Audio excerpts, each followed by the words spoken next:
tattoo, whatever it is. It's a mark of something that's happened to you, for you, because of you, around you. It's something, you've marked it. It's your decision.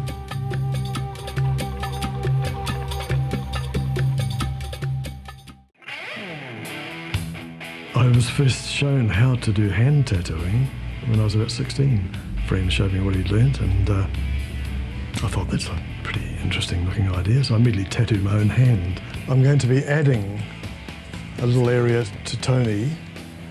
His pattern is finished, but we decided to do a softer edge at the bottom. I'll use this as a stencil. This will leave an imprint on the skin, which will give me a guideline to follow. I do this work at home. I've done this kind of drawing for the whole work, and I've used as a guide drawings done by Paulo Suluapi. So this is a gesture to memory of Paulo in a way. It's really just a Roger's design. Roger and Patello Salupe. He designed something for Roger a long time ago, and I think a lot of it's that, and then some of it's just improvised.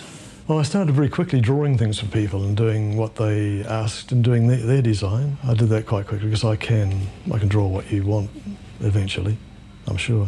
People don't just walk in and say, tattoo me, do your wildest. Some do. Sometimes they'll trust you from the beginning, sometimes you grow to that. Some people specialise beautifully. They do the most beautiful portraits, they do the most beautiful black work.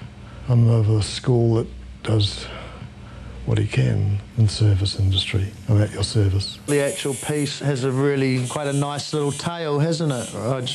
And it's all a boat sitting on top of the sea. So all the black that's all the deep sea. All this is the ocean, you know, that's why it's all solid black all the way through there.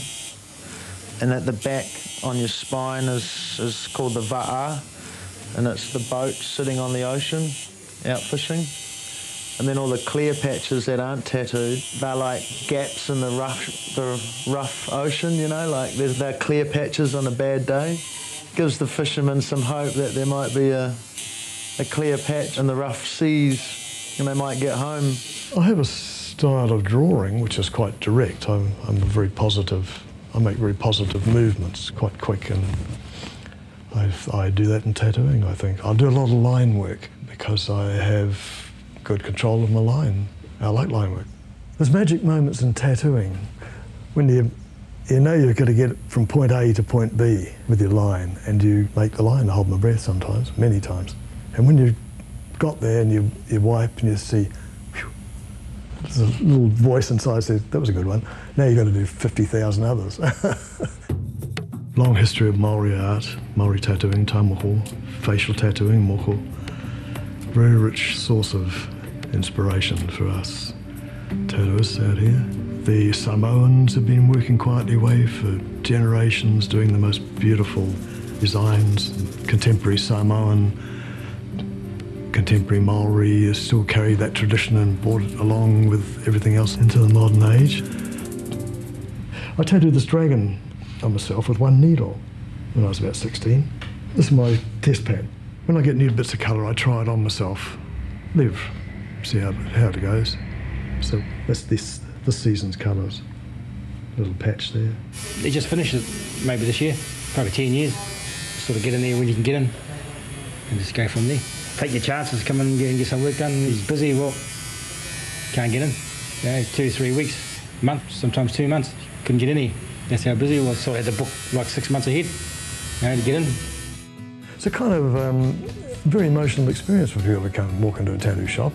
For many people, they don't appear nervous, so they are. So the first person they meet in here usually is Margaret, and she's great. She understands.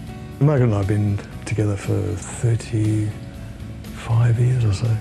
Well, she's my muse, my manager, and my little love. We live a quiet life. Margaret and I live in a suburb not far from town. I like painting. I've always painted. I paint what I feel like, paint what I like, change it, obliterate it, cover it. It keeps changing. I got a whole lot of canvases around me. It's a voyage of discovery. You find beautiful things, you find beautiful combinations. I go out, I paint landscapes, seascapes, myth and legend. Lord of the Rings has made a great contribution to New Zealand in general. And we've had a lot of fun in the tattoo shop because I was asked to do something for the cast, and a year later something for the producers and directors, so I did. And it was we put a day aside first time for the cast who had thought about it and realised that they'd become so close. They really did have a fellowship. After climbing up New Zealand mountains and ploughing through New Zealand bogs and things for about 3 years, they all got pretty close to each other. And it was a great experience for all of us, for us. And I think they remember it because it was just something they did to mark it. They had a special little design that they had made, and they said, this is just for us, so it's just for them. I got a call from an Auckland paper, and they said, oh, we hear that you're the Middle-earth tattooist, you tattooed. And I said, oh yeah. So I can't tell you anything because if I divulge any of that information, the dark forces will come and strike me down. And the guy laughed and he wrote that. And everyone just knows that they mention something to do with tattoos. It's always been, there's a word that comes after tattoo and it's Roger. Oh, Roger, yeah, oh, for sure. The master, all right, no worries about that. Yeah, ask anybody who's been tattooed by him, you know, by the thousands. They just keep coming back.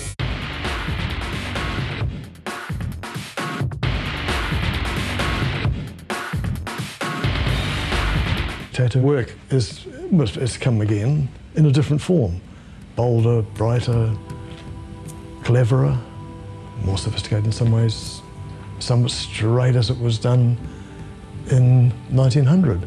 But everybody puts their own little magic touch to it. So it's what the mind of man can conceive and believe he can achieve.